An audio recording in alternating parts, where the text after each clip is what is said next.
ಬೆಂಗಳೂರಿನ ಜನಗಳ ಬಹಳ ವರ್ಷಗಳ ಒತ್ತಾಯ, ಮತ್ತೊಂದು ಕಡೆ ಸುಪ್ರೀಂ ಕೋರ್ಟ್ನ ಆದೇಶ, ಇವೆರಡರ ಹಿನ್ನೆಲೆಯಲ್ಲಿ ಬೆಂಗಳೂರಿನ ಕೆಲವು ರಸ್ತೆಗಳಲ್ಲಿ ಪಾದಾಚಾರಿ ಮಾರ್ಗ, ಫುಟ್ಪಾತ್ಗಳಲ್ಲಿ ಒತ್ತುವರಿಗಳನ್ನು ತೆರವು ಮಾಡತಕ್ಕಂತ ಕಾರ್ಯಾಚರಣೆ ಆರಂಭ ಆಗಿದೆ.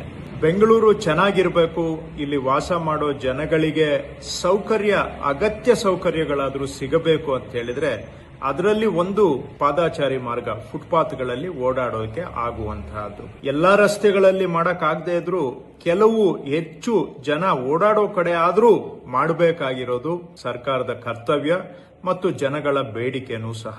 ಫುಟ್ಪಾತ್ ಅಲ್ಲಿ ಓಡಾಡೋದಕ್ಕೆ ಆಗೋದಿಲ್ಲ ಅಂತ ಹೇಳಿದ್ರೆ ಜನ ಅನಿವಾರ್ಯವಾಗಿ ರೋಡ್ಗೆ ಬರ್ತಾರೆ. ರೋಡ್ ಅಲ್ಲಿ ಓಡಾಡುವಾಗ ಯಾವುದೋ ಗಾಡಿ ಟಚ್ ಆದ್ರೆ ಸಾಕು ಅಥವಾ ಗುದ್ದಿದ್ರೆ ಪ್ರಾಣನೂ ಹೋಗ್ಬಹುದು, ಕೈ ಕಾಲು ಮುರ್ಕೊಳ್ಬಹುದು.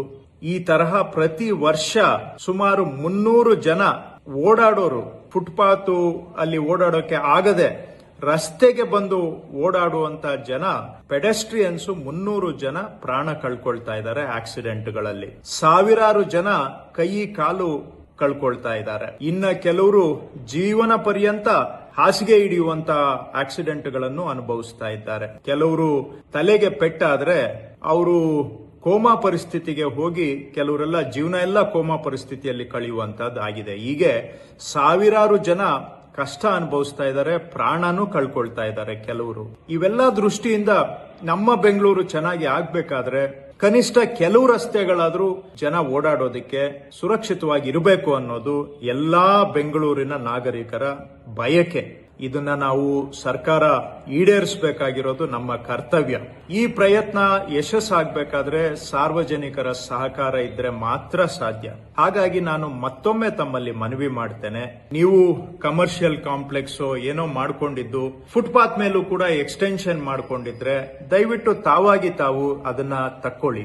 ಅಂಗಡಿಗಳನ್ನ ಇಟ್ಕೊಂಡಿದ್ದು ಅಂಗಡಿಯಿಂದ ಮುಂದೆ ಬಂದು ಫುಟ್ಪಾತ್ ಮೇಲೂ ನೀವು ಎಕ್ಸ್ಟೆನ್ಷನ್ ಮಾಡ್ಕೊಂಡಿದ್ರೆ ದಯವಿಟ್ಟು ನೀವು ಅದನ್ನ ತಕ್ಕೊಂಡು ಜನ ಓಡಾಡೋದಕ್ಕೆ ಬಿಡಿ. ಅಥವಾ ಫುಟ್ಪಾತ್ ಅಲ್ಲಿ ನೀವು ವ್ಯಾಪಾರ ಮಾಡ್ತಾ ಇದ್ರೆ ಮೇನ್ ರೋಡ್ಗಳು ಬಿಟ್ಟು ಬೇರೆ ರೋಡ್ಗೆ ಸ್ಥಳಾಂತರ ಮಾಡಿ ನೀವು ಅಲ್ಲಿ ವ್ಯಾಪಾರ ಮಾಡಿಕೊಂಡು ಜೀವನ ಮಾಡಿ. ನಾವು ಯಾರ ಜೀವನಕ್ಕೂ ಕೂಡ ತೊಂದರೆ ಮಾಡುವ ಉದ್ದೇಶ ಇಲ್ಲ.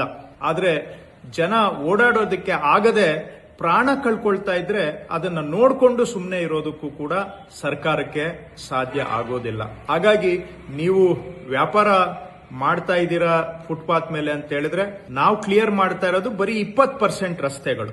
ಇನ್ನೂ 80% ರಸ್ತೆ ಇದೆ, ಅಲ್ಲಿ ತಾವು ವ್ಯಾಪಾರ ಮಾಡ್ಕೊಂಡು ಜೀವನ ಮಾಡಬಹುದು. ಎಲ್ಲಿ ಜನ ಹೆಚ್ಚಿನ ಸಂಖ್ಯೆಯಲ್ಲಿ ಓಡಾಡ್ತಾರೆ ಅಲ್ಲೇ ನೀವು ಅಡ್ಡ ಮಾಡಬೇಕು ಅಂತ ಹೇಳಿದ್ರೆ ಇದು ಸಾರ್ವಜನಿಕರ ಮೂಲಭೂತ ಹಕ್ಕು ಅಂತ ಸುಪ್ರೀಂ ಕೋರ್ಟ್ ಹೇಳಿದೆ, ಫಂಡಮೆಂಟಲ್ ರೈಟ್ ಅಂತ. ಆ ಫಂಡಮೆಂಟಲ್ ರೈಟ್ ಅನ್ನ ನೀವು ವೈಲೇಟ್ ಮಾಡಕ್ಕಾಗಲ್ಲ, ನಾನು ವೈಲೇಟ್ ಮಾಡಕ್ಕಾಗೋದಿಲ್ಲ. ಅದನ್ನ ಗೌರವಿಸಬೇಕಾಗುತ್ತೆ ನಾವೆಲ್ಲರೂ ಕೂಡ. ಹಾಗಾಗಿ ಇದು ಬೆಂಗಳೂರು ಚೆನ್ನಾಗಿರ್ಬೇಕು ಅಂತ, ಬೆಂಗಳೂರು ಸುಧಾರಣೆ ಆಗ್ಬೇಕು ಅಂತ ನಾವು ಮಾಡ್ತಾ ಇರುವಂತ ಪ್ರಯತ್ನ. ಈ ಪ್ರಯತ್ನ ನೀವು ಸಹ ಕೈ ಜೋಡಿಸಬೇಕು, ಸಹಕಾರ ಕೊಡಬೇಕು. ನಾವು ಕೂಡಿ ಪ್ರಯತ್ನ ಮಾಡಿದ್ರೆ ಮಾತ್ರ ಬೆಂಗಳೂರಿನ ಸುಧಾರಣೆ ಸಾಧ್ಯ. ಧನ್ಯವಾದ.